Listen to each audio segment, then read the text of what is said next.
everyone.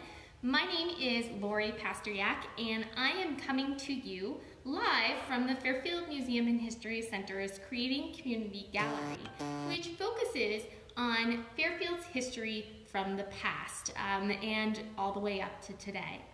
So unfortunately, the museum is closed to the public today, but we are working on bringing you all sorts of virtual content through our social media outlets like Facebook Live to talk to you a little bit about Fairfield's past and offer opportunities for you to connect with us and ask questions and have conversations.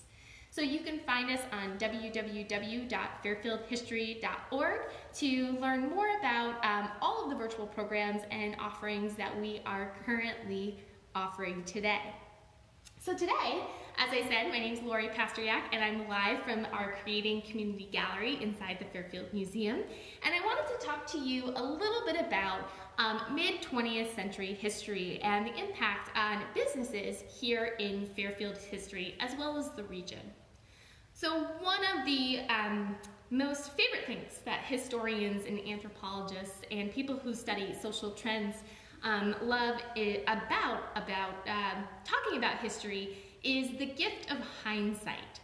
So as time goes by, you are offered a little bit more context on causes and consequences of any event that might happen in your own life or in the region and society around you. Cultural context is also one of those really important to consider when thinking about an event in history. So today, as we're talking a little bit about the 20th century, and I'm going to talk a little bit about a period of about 30 years, a little over 30 years, where Fairfield experienced one of the most dynamic changes in its social history. And that period of time is between 1938, we'll say 1940, and 1970. And the reason why I'm going to talk a little bit about that time period is because there was the largest population change in Fairfield's history during that period. So 1938, of course, was three things that happened in Fairfield's history. Number one was the 1938 hurricane. This was a traumatic event that created lots of change in Fairfield, in the community, but also lots of it injured the community, but also had a community boom after that. So that event, of course, was a very snap event in time in history that was beyond citizens' control and caused people to do caused all sorts of things in Fairfield's history to happen. So also in 1938 was the opening of the Merritt Parkway. And this, of course, was, if you'd like to call it, the opening of the northern part of Fairfield in terms of transportation history, in terms of access and connection, as well as in this period, kind of the Interstate 95 opening as well. So the introduction of highways and the byway system that Walt talked a little bit about yesterday in talking about Black Rock Turnpike and our state's history of transportation. So the opening of the Merritt Parkway in 1938 was a significant impact that had causes and consequences in Fairfield's history. Also in 1938, you did have a Republican governor being elected here in Connecticut. That also was a different change in policy that impacted both citizens in Fairfield and beyond in the state. So in 1938, you're looking at three dramatic events. And you're also looking at the 1937 tercentennial of our the founding of the 1637 to 1639 to 1739, 1839, 1939, 300 years of celebrating Fairfield's history. So you had an outlook on celebration in the community in the late 1930s. So Fairfield, with its dramatic population change of a significant trend in history, so you were looking at, in 1930, 17,000 people, just over 17,000 people living in Fairfield, to 1970, a little over 56,000, is a dramatic population change. And there are reasons for that population change, and known as the baby boomer population. So you had a 1940s Bridgeport booming with World War II production and military items. Post-World War II, a lot of those families took the opportunity to move to a more suburban Fairfield. So you had major real estate changes happening in the community. So you had community growth, you had families moving in. You also had, during that period, with families moving into the area, you also had a cultural and social context happening from the 1950s of turning about suburban and living the suburban lifestyle. So access to green lawns, the suburban housewife, if you will, of the feel of Fairfield, moving from the city into a local, more rural community like Fairfield, but still having access to things like Bridgeport and New York City via transportation opportunities like the Merritt Parkway. So you're looking at access, you're looking at population growth. That means people need places to go. They need places to eat, they need things to buy, they need things that they can actually identify as businesses in the local area. Another sector which boomed along with that would be education.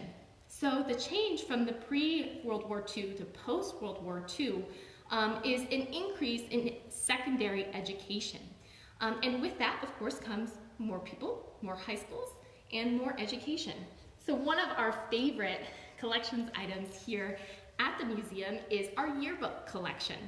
And in those are some real gems and some really fun memories from people who grew up in Fairfield this time and were part of that huge population growth. So this in particularly is the Flame from 1957 and Andrew Ward High School. So congratulations, graduates. We also here at the museum have a wonderful photography collection, and we do have some great photos of local businesses during this period.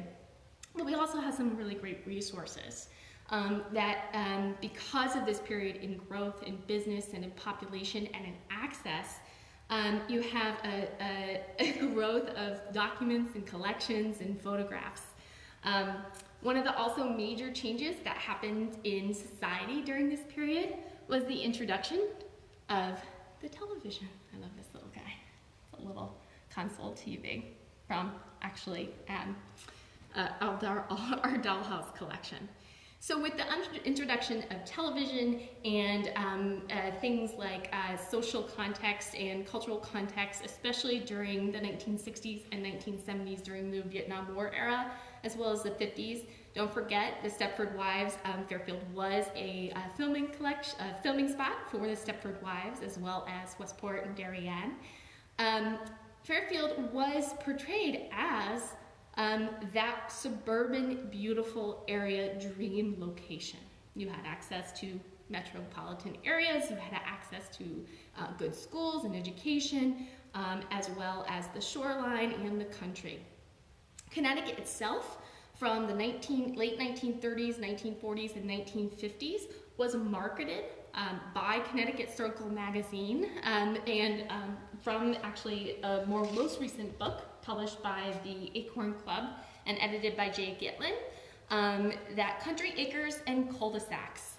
So Connecticut was marketed as a place, and Fairfield in particular, especially along the Merritt Parkway in 95, as a place where your dreams could come true.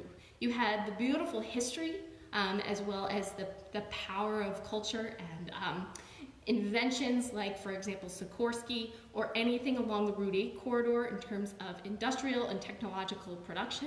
You had opportunities for jobs. It was a major time of growth in both Fairfield and Connecticut history. So with that growth and the movement post-World War II, you want to make sure that you have your nest egg.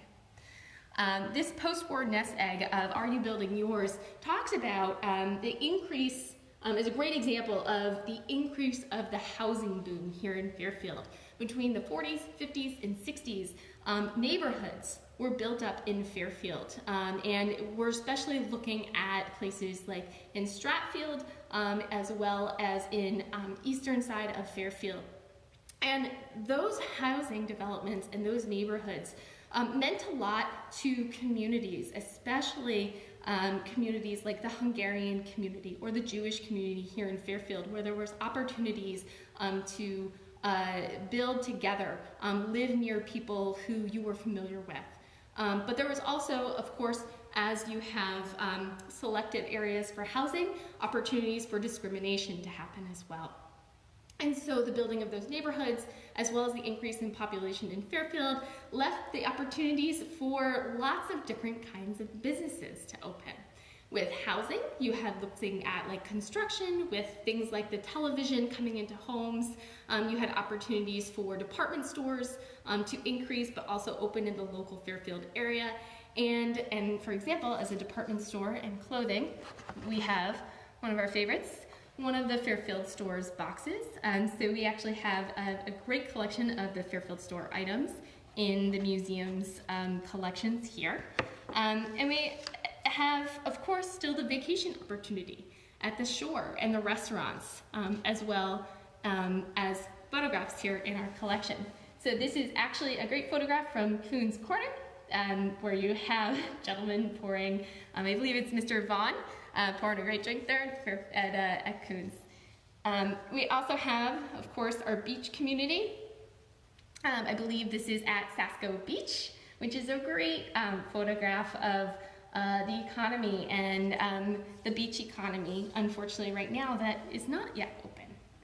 So with our collections and with a little bit of hindsight of looking at Fairfield from 1938 to 1970, those population booms, we're looking at baby boomers, and as well as post-World War II, was a huge change in Fairfield's history, with brand new neighborhoods popping up, brand new schools being introduced and open.